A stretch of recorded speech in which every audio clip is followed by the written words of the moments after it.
ada 2, penyusunan modul ajar dan penyusunan ATP. Kemudian subtopik strategi implementasi di pembelajaran di kelas adalah pembelajaran berdiferensiasi, metode mengajar yang beragam, dan asesmen yang beragam. Kemudian topik kedua, peningkatan kapasitas guru. Subtopik perencanaannya adalah penyusunan dokumen peningkatan kapasitas guru.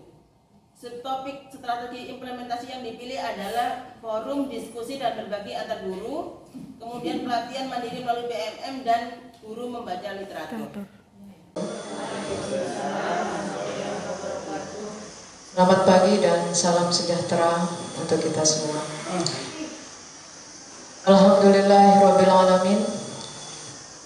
Wassalatu wassalamu ala asrofil anbiya'i wal mursalin Nabiina wa habibina Muhammadin wa ala alihi wa sahbihi ajma'in wa man tabi'ahum bi ihsanin illa yaumiddin. Amma ba'd. Yang terhormat Ibu Kepala SMP Negeri 3 Narmada Hajah Natimah SPD, yang kami hormati Bapak Ibu Guru dan staf tata usaha beserta PMO Pokja Manajemen Office SMP Negeri 3 Narmada yang kami banggakan. Baiklah Bapak Ibu peserta PMO, acara selanjutnya sambutan Kepala SMP Negeri 3 Narmada Ibu Hajah Natimah SPD. Kepada Ibu kami persilakan. Bismillahirrahmanirrahim. Assalamualaikum warahmatullahi wabarakatuh. Selamat pagi. Salam sejahtera untuk kita semua. Alhamdulillah, puji syukur kita panjatkan kepada Allah Subhanahu wa Ta'ala yang telah memberikan kita kesehatan, rahmatnya, hidayahnya, sehingga kita hari ini bisa bersama-sama melakukan PMO di sekolah, yaitu Pokja Manajemen Office. Tak lupa sholawat serta salam kita haturkan kepada junjungan kita Nabi besar Muhammad Sallallahu Alaihi Wasallam. Dengan sama-sama kita melafazkan sholawat Allahumma sholli ala Sayyidina Muhammad wa ala ali Sayyidina Muhammad. Mudah-mudahan sholawat kita hari ini menjadikan kita diberikan syafaat oleh beliau di yaumil hisab. Bapak Ibu Guru beserta staf tata usaha, PMO hari ini kita tahap pertama dengan topik pertama, peningkatan kapasitas guru, mengambil subtopik penyusunan dokumen kapasitas guru, kemudian implementasinya komunitas belajar, dan forum diskusi antar guru. Kemudian topik yang kedua, implementasi pembelajaran di kelas dengan subtopik penyusunan modul ajar dan ATP. Kemudian implementasinya adalah pembelajaran berdiferensiasi. Bapak Ibu, kemarin kita sudah melakukan refleksi. Jadi pra PMO kita kemarin kita lakukan sudah melakukan beberapa refleksi apa yang ada di sekolah ini, apa saja yang sudah kita lakukan. Refleksinya adalah rendahnya minat baca di kalangan guru guna meningkatkan kapasitas profesional dan menambah wawasan serta aktif pengetahuan yang baru. Yang kedua, rendahnya pemahaman guru tentang literasi. Kemudian yang ketiga, belum terdapat program literasi di kalangan guru di sekolah. Kemudian berikutnya, kurangnya minat guru dalam mengikuti kegiatan berupa seminar atau webinar dalam rangka peningkatan kapasitas profesional guru. Kemudian belum maksimalnya kegiatan komunitas guru yang ada di sekolah. Akar masalahnya adalah buku literatur perpustakaan sekolah yang masih kurang terkait referensi bagi guru, terbatas buku paket siswa saja. Kemudian berikutnya, akar masalahnya kurangnya waktu dan biaya karena guru disibukkan dengan adanya perubahan kurikulum dan penyesuaiannya. Kemudian kurangnya jaringan internet di sekolah sehingga membuat guru kurang motivasi dalam mengikuti kegiatan webinar. Baiklah Bapak Ibu, kita lanjutkan acara kita yang berikutnya.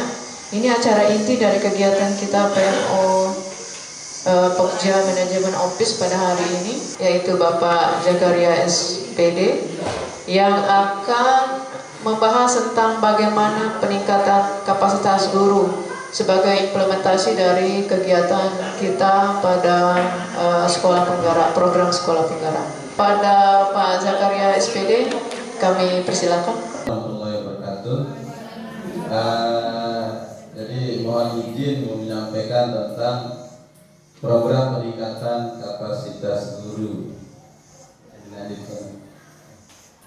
Yang pertama latar belakangnya. Jadi ini terkait dengan adanya program dari sekolah penggerak, yaitu adanya tugas untuk melaksanakan PMO. Jadi PMO itu singkatan dari Pokja Manajemen Operasional yang kegiatannya berupa pertemuan rutin komite pembelajar yang terdiri dari kepala sekolah, guru, dan pengawas sekolah.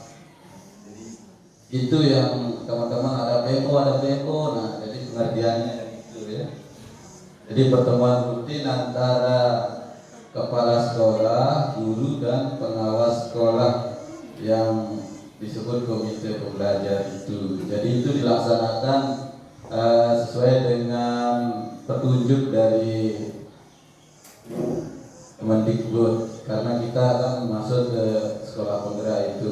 Kemudian terkait dengan topiknya, jadi ada 4 topik yang bisa dipilih oleh sekolah terkait dengan PMO ini. Jadi saya lupa yang 4 itu. Jadi yang terakhir itu ada peningkatan kapasitas guru sebagai wadah untuk membangun budaya refleksi di satuan pendidikan dan memantau progres pencapaian tujuan program sekolah penggerak. Dalam topik peningkatan kapasitas guru ini terdapat 7 pilihan strategi dan implementasi yang bisa kita lakukan. Jadi in-house training berkelanjutan, bisa dibaca ini Bapak Ibu guru. Dan kita memilih yang merah kuning ini, forum diskusi dan berbagi antar guru, komunitas belajar dalam sekolah, guru membaca literatur. Forum diskusi dan berbagi antar guru. Nah, setelah dibaca kita diskusikan. Di mana kita berdiskusi? Di komunitas belajar. Komunitas belajar dalam sekolah. Kalau antar sekolah mungkin kita belum punya, kecuali teman-teman bisa diwadahi oleh MGMP-nya ya. Mungkin ada yang mau ditanyakan. Silakan Bu Win. Terima kasih Pak Zakaria. Ini terkait dengan rencana kita program dalam 2 minggu kita membaca 1 buku, kemudian isinya kita sampaikan di forum kopi. Apa tidak terlalu berat gitu rasanya? Karena misalnya kita membaca buku yang tebal, belum tentu kita selesai membacanya dalam 2 minggu. Dan kita akan menyampaikan juga mungkin isinya terlalu banyak. Apa 1 judul gitu misalnya, 1 bab gitu dalam 1 buku itu yang kita sampaikan dalam waktu 2 minggu itu, atau bagaimana? Usulan saya dibatasi dalam 2 minggu itu 1 buku. Saya kira apabila teman-teman atau Bapak Ibu guru mempunyai udah membaca sesuatu yang sudah kelihatan hasilnya apa, itu bisa disampaikan dalam forum kopi itu. Jadi dia tidak harus dibatasi membaca 2 buku dalam 1 minggu, tapi dalam waktu 1 minggu itu mungkin Bapak Ibu guru pernah membaca sesuatu yang hasilnya memang nyata. Itu perlu disampaikan ke KOPI. Saya kira seperti itu. Baik, kita lanjutkan. Izin untuk mengomentari beberapa kegiatan yang sudah disampaikan tadi oleh Pak Zakaria yang terbiasa, materi-materi kegiatan yang insya Allah akan kita ikuti. Ini sebetulnya merupakan salah satu tanggung jawab kami, saya dengan Pak Salman, bahwa di CGP itu salah satu perannya itu menggerakkan komunitas. Jadi kami bersyukur dan berterima kasih kepada kepala sekolah dan Pak Zakaria bersama tim yang sudah mengadakan kegiatan yang semacam ini. Ini nyambung dengan materi kegiatan kami. Kaitan dengan program-program tadi, yang pertama ingin saya komentari kaitan dengan literasi atau sumber literasi, sumber buku yang tadi sudah disampaikan beberapa. Kalau yang dari Balai Bahasa itu memang terkait dengan kebahasaan saja, Bapak Ibu. Jadi saya yakin mungkin Ibu Win, Ibu Yuyun mungkin kurang tertarik dengan buku-buku itu. Ada solusi lain, yaitu tadi ada perpustakaan digital. Jadi perpustakaan digital yang tadi sudah disebutkan oleh Pak Zakaria itu bukan perpustakaan digital sekolah kita. Memang kita ada perpustakaan digital SMP Negeri 3 Narmada, tapi bukunya stok K13 saja isinya. Tapi kalau perpustakaan digital di level Kabupaten Lombok Barat, perpustakaan Kabupaten Lombok Barat sudah banyak pilihan. Kemudian yang kedua di perpustakaan provinsi dan juga perpustakaan nasional, Perpusnas. Jadi bisa kita cari di Play Store. Melanjutkan tadi yang disampaikan Pak Satria, saya untuk sesi kedua siap untuk satu buku. Nah itu yang harus Bapak Ibu siap itu. Jangan tidak pernah siap. Jadi kemarin saya sampaikan kepada anak-anak tentang pojok baca itu. Jadi ada satu kelas yang sudah kita uji coba, tapi berkelompok caranya. Dan foto aja, fotonya. Dan mereka antusias sekali. Karena apa? Karena saya bilang di awal itu kepada anak-anak, kalau pelajaran bahasa Inggris itu kalian bisa pelajari di gadget itu. Jadi saya ketemu di sini bukan dalam rangka untuk mengajarkan kalian bahasa Inggris secara utuh gitu, karena kalian bisa pelajari di mana-mana. Bagaimana yang disampaikan Pak Satria tadi, ada 20 AI yang sudah sekarang sangat terkenal itu, yang di sana anak-anak bisa belajar bahasa Inggris, bisa belajar IPA. Termasuk tadi yang disebut chat GPT itu, untuk teman-teman guru bisa bikin soal di situ. Jadi nggak usah susah-susah kita cari soal gitu ya, untuk memudahkan kita. Plus jawabannya. Jadi silakan perintahkan itu mesin itu, buatkan saya soal dengan materi ini sejumlah sekian. Maka dalam waktu yang tidak terlalu lama sudah terjadi soal itu dan jawabannya serta penjelasannya. Jadi kecanggihan teknologi ini memang kita harus manfaatkan untuk kapasitas tadi yang disampaikan Pak Jack itu ya, kapasitas kita terutama yang masih sangat, maksud saya ya, setelah saya uji coba di anak-anak itu, kemudian coba saya cari buku-buku yang lama yang sudah saya banyak tinggalkan itu. Kemudian ada saya ketemu buku yang itu mungkin nanti setelah Pak Satria saya siap untuk membedahnya. Sehingga dengan begitu anak-anak juga akan termotivasi nanti untuk secara antusias mereka untuk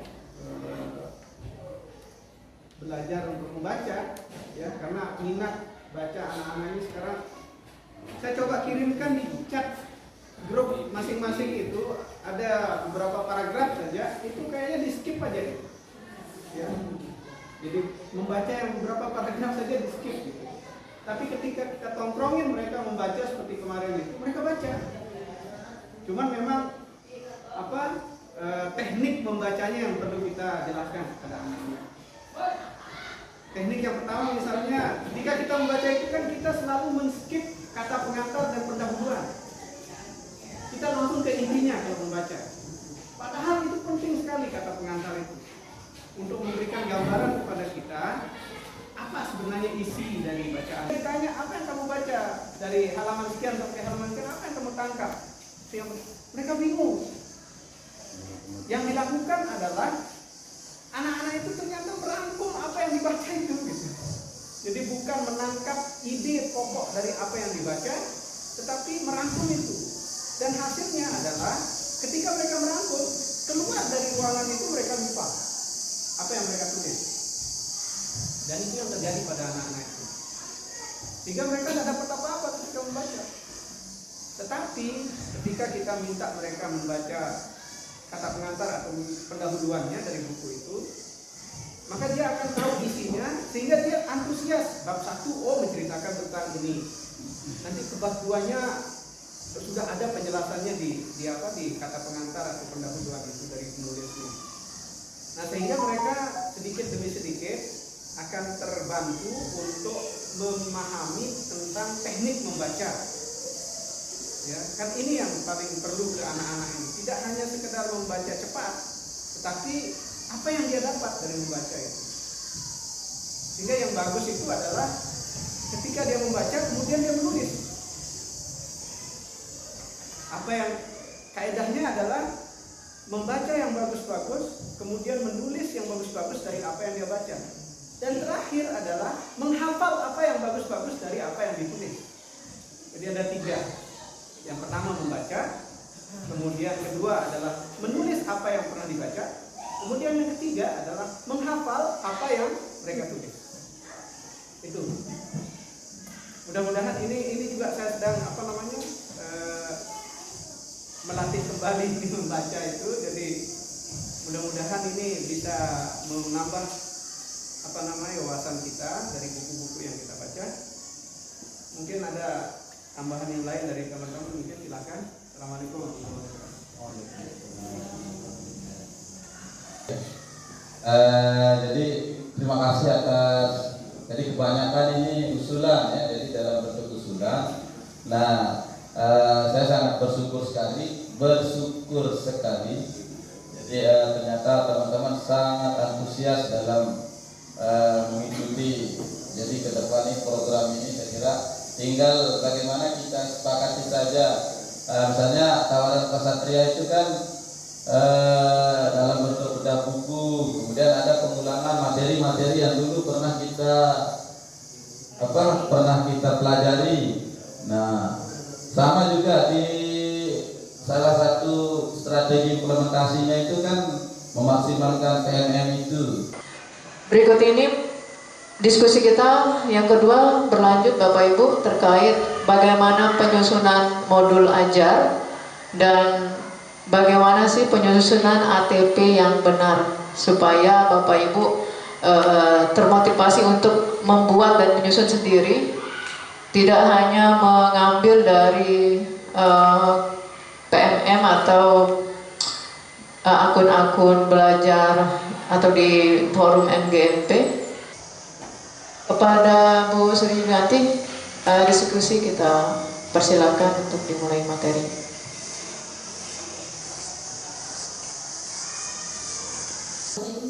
Assalamualaikum warahmatullahi wabarakatuh.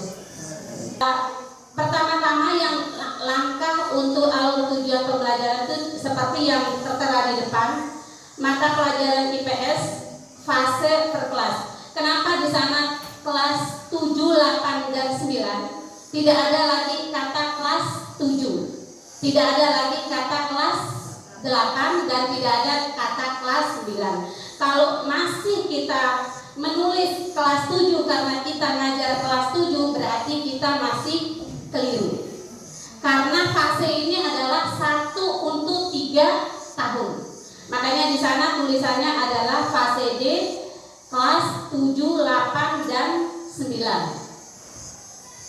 Selanjutnya elemen kognitif. Nah, elemen kognitif inilah yang bisa kita bisa kita rubah sesuai dengan kondisi anak. Ini adalah memahami, menganalisis, ada lagi kalau di bahasa Indonesia itu apa saja, membaca wacana, terus apalagi Bu Tuti, ini sama halnya dengan KKO, kata kerja operasional, itu adalah tentang elemen kognitif. Sekarang capaian pembelajaran CP.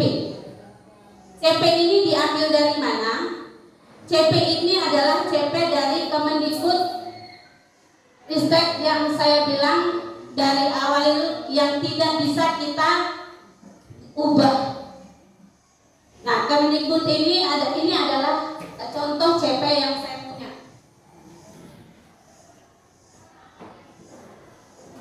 Ini CP-nya.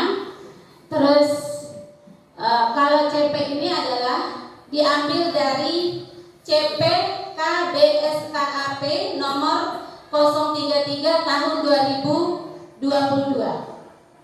Nah, inilah CP-nya. Sekarang bagaimana cara kita memindahkan CP ini ke ATP? Tinggal kita copy paste. Copy paste dari tapi CP yang kita punya antara guru IPS dengan guru mata pelajaran yang lain berbeda-beda. Tetapi sekarang saya ingin mencoba langsung copy paste ke ATP saya.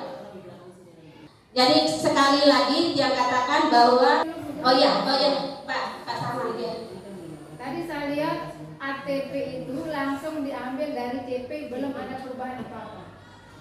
Memang belum, sekarang ini langkahnya, kan ini mau berubah ini. Di TP-nya ada perubahan kan? Iya, di TP-nya sama ruang lingkupnya. Ya kalau di atas itu kan belum, di TP-nya itu kita ubah. Berarti kan kita tidak bisa berubah ATP darinya karena sudah langsung diambil dari CP. Tidak, ada pengembangan nanti kan begini Bu Win.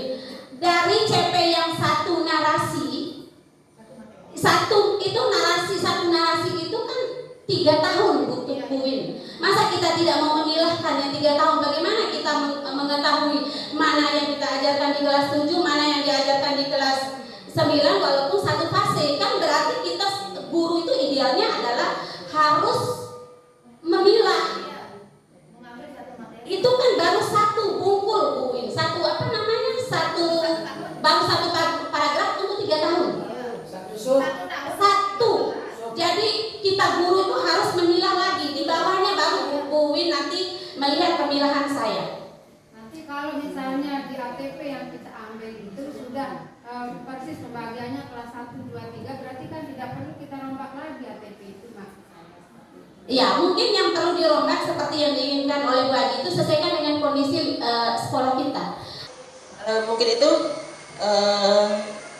kalau tidak ada, saya akhiri. Assalamualaikum warahmatullahi wabarakatuh.